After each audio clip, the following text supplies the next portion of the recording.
Okay, Gus mentioned we've got a outstanding Hall of Fame class tonight. Let's get started with our first inductee of the evening, Robert Bob Braddy.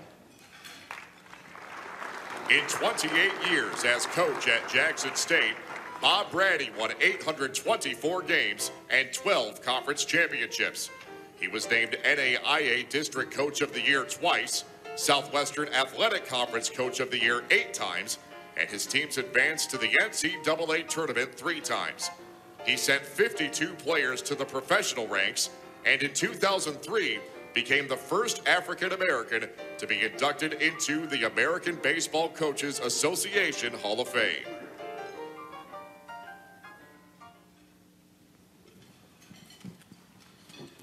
Pretty good career there. When you hear it on a video like that, what does it mean to you when you look back on your career? Well, for a country boy from Florence, Mississippi, cotton picking, pea plucking, just an awesome honor. You talk about that growing up and cotton picking and doing some of the things that you did as a youth. How did you first get into baseball? How did you get involved with the game? Well, it was quite easily. Picking cotton 5.5 days a week, you was glad to get out there on Saturday afternoon and get out of the field. So my dad and my big brother started the country league, and it started out there in the cow pasture, and it's documented that, you know, how we had to clean the cow manure from the field, and every time a ball got lost was hit into the wood, we had to stop the game and go find it because they didn't have but maybe 1 or 2 balls, you know. And that was an awesome experience. Probably a great motivator, too, to catch it so it doesn't land in some of the cow patties, right? You only have 1 or 2, so you got to make use of the ones you got. Well, you know, you had to do that, and of course, before there was a designated hitter, we had a designated catcher. He was a pigtail, they call it. Some of you older guys might know about that, but it was a catcher that got behind the catcher because he didn't have anything on but a mask and just a mitt. So he wouldn't block the ball, so when the ball got by, the pigtail would get it and get it back to him, and then he would throw the guy out. So it probably helped some of these catchers today because they miss a lot of balls. Your career at Jackson, how did that come about for you, and how important was it for you to have that opportunity to play there? Well, I coached baseball 8 years on the high school level, and certainly I got a scholarship to go to Jackson State, and at the time, I think it cost about $133 a year to go to school. I'm going to tell my age in a minute, but I was able to go to school by the mere fact that baseball provided a lot of avenues, and one of them was the means by which I could get an education. So I got the scholarship, and then I was eventually offered the job after 8 years of coaching on the high school level. So you played at Jackson State, you coached there, you were athletic director there. For those of us who don't know anything about it, what is Jackson State? What does it mean to you?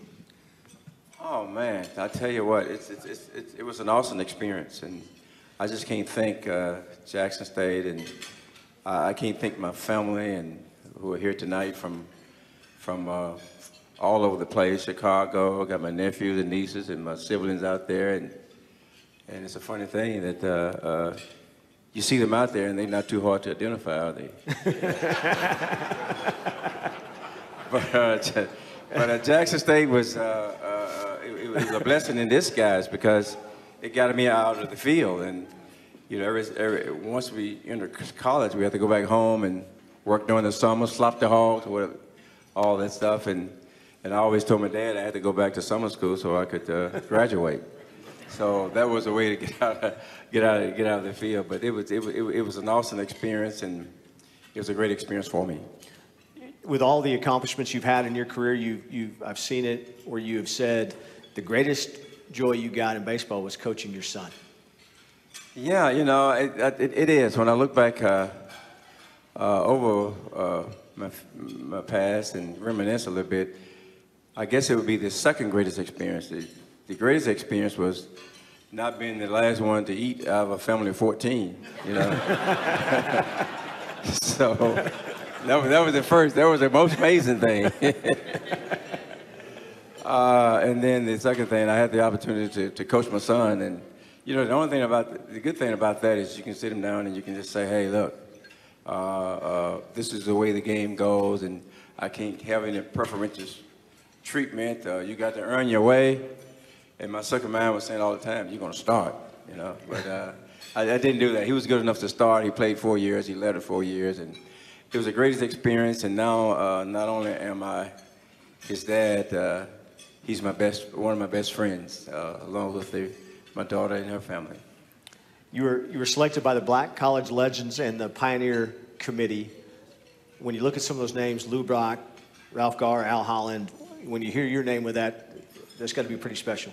You know, to be quite honest, you know, I didn't know that when I found out and read it was established 2006, and when Gus called me, and thanks to the committee and those who selected me, and when he called and said that you can't say anything about this, we're considering introducing you into the Hall of Fame.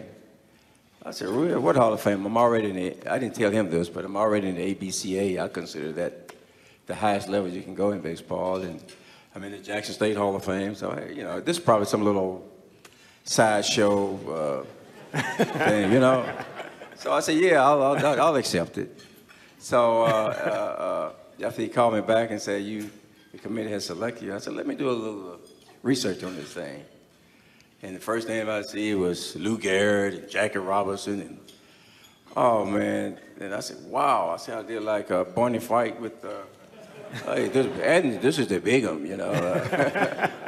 And then when I came here and the other morning, I went to the restaurant there and to get some coffee. And I said, let me get the newspaper and read it. And then I got the newspaper and I got to the sports section, and all of a sudden there was my picture and the son picture, and I said, oh, Lord, what's happening here, you know?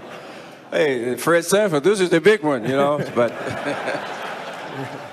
so then I realized, you know, this is the ultimate. This is the ultimate, and being elected by your own peers, it's just awesome. You pointed out your family. You've got a big group there over there, several tables with you. What have they meant to you through your career, just the support? It takes a lot to be a coach, takes a lot to work in administration. How have they supported you through the years? They've supported me from the get-go. And, of course, I have a couple of my older sisters out there and all, and they left home as soon as they graduated from high school and headed for Chicago and naturally get out of the field, you know. But it worked out pretty good to them. But they have been very supportive. Matter of fact, the principal that gave me my first job in 1964, T.C. McLaurin, the school was later named after him. And I never forget, he and his wife came to me after practice one day and said, what are you going to do if they end my senior year? I said, I don't know. I said, I've been offered 4 or 5 jobs, you know, but hadn't been offered any, to tell the truth. But and he said, well, we have a job for you. We want you to come back home. And that was an awesome experience, because here I was there. Now I was coaching and teaching young men who were probably almost my age, and that day and time, some of them was probably my age. But they supported me, and my family has been there to support me. And you can see that they're here tonight, and my oldest nieces, my Jalen, my nephew, and my 2 little guys there. They walked into the motel today and said, Uncle Rob, I see your picture up there. I said, yeah, of course, man. What do you expect? But, you know, this is big time stuff, you know. But certainly they have supported me, and Florence is such a small town, and you see they're here, so the robbers are having their way tonight. Nobody's left, you know. They left town, so that's been great. And you mentioned building named after someone. The field there at Jackson State is named after you. So forever there, and going to a baseball game, we'll remember you there, named at the field. And maybe this kind of ties up really a great career for you. Oh man, hey, it was awesome. They named the field after me in 2009, and that was quite an honor. And I just wish my dad had been there. He escorted me when I was inducted to the JSU Hall of Fame, and that was a great occasion. But when they did this, I just couldn't believe it. But you know, baseball has opened up so many avenues for me. I've met some great individuals, Tom Lasorda, and just a bunch of guys, and just to mention what baseball has done for me, it's just unbelievable. Matter of fact, I'm gonna tell you, this is a true story. When we was coming here, and people were asking people here, my folks here, who are you here to see? So they were very professional. You know, who are they here to see? You know, I said, well, next time they ask you, just tell them that you are Rick Mundy's family. So they got a big kick out of that, you know. But nevertheless, it's been a great experience, and I just can't say enough about it. Let's hear it again for Bob Braddy, our first inductee of the night. Thank you.